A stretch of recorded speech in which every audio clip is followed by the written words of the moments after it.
Hi, I'm Sean D. Tucker, and you're watching My Long Island on Fios 1.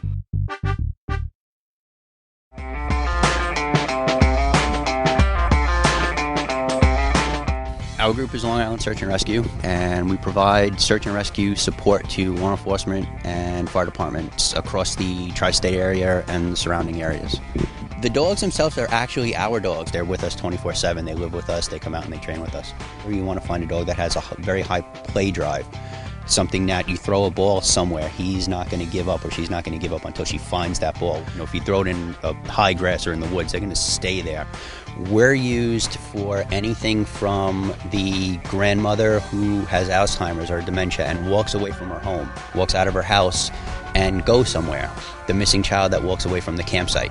We can bring in the dogs again to help track or help find that child wherever they go from the campsite. In the wintertime, everyone goes out, hunters are out in the woods. They might have a medical emergency in the woods. They don't show back up at home. The wife calls, and then we come out and do those kind of searches. We have an obstacle course set up, which is what the FEMA canine teams as well as the state use to train their dogs in the different environment that they're going to come across. I'm going to hide in the barrel because this is representative of when a subject is hidden and how the dog will respond to it. Go find.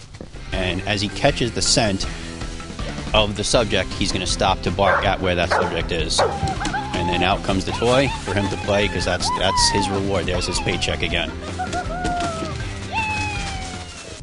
Good girl, Keely. The next dog that we're going to bring out, her name is Keely, and we're going to show you some of the urban disaster obstacles that she's training so she can eventually pass her exams. The tunnel is to focus on them going in what we consider confined spaces or smaller spaces so that they can walk through different areas. We have something that we call a crawl, where the crawl is a box that we have that's a lot shorter than something that they can stand up in.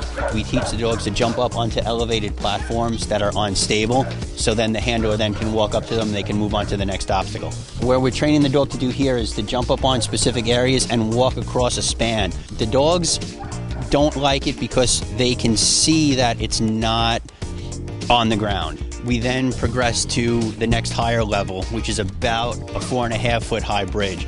They also have to learn to turn on the bridge, just so in case they can't move forward, they have to be able to turn around and come back to us. What you're looking at is what we would consider a collapsed structure. It's designed to simulate what would happen if a building or something was to come down due to natural or man-made type causes. Yeah, you can go to work, huh? You go to work? Jessie's an air scenting dog. She's not scent discriminating. She works in the wilderness. The first thing we did was what we call runaways, where somebody wiggles her toy in front of her nose and they run away and hide behind a tree. And then what does she want to do? She wants to go crazy to chase that person because they have her toy. Go to work? So as the dog's working, she's smelling the area, negotiating all through the woods to find the subject, and when she makes that find, she then turns around and comes back to Sue.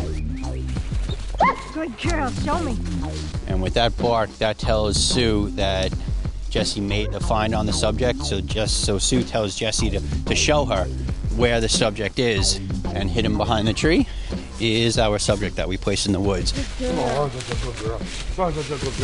It's never not a game, because once it becomes work, then it's not fun anymore. Bloodhound is very difficult to have as a pet, so we needed a job for him. I saw a van marked up with Long Island Search and Rescue, so I contacted the organization and joined. I kind of knew what was involved. I knew it wasn't just going to be about all about the dogs. It is about finding lost and missing people, using dogs as well as ourselves. So I love both aspects of it. The bloodhounds do trailing, specifically trailing. You give them a scent article and they will follow the trail that person has walked. Why are you sporting a cap all of a sudden? I'm going to use this as a scent article for our trailing dogs. It has my scent on it. And then they're going to have their dog check the scent and send them out after me. I'm hiding and I have her reward with me.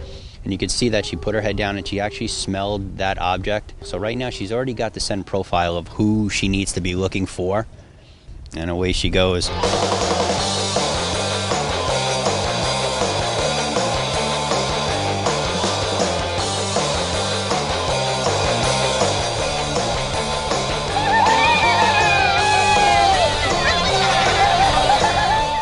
Actually, we didn't realize how much it entailed. We just thought, you know, we could just bring the dog out and run, you know, and when we realized how much it entailed, then it was a commitment. But we decided, you know, I say we because my wife's part of the team also, you know, and we decided that it's worth it. It was worth it, you know, to help the community, find people, if, you know, if at all possible. It was just something that we wanted to do.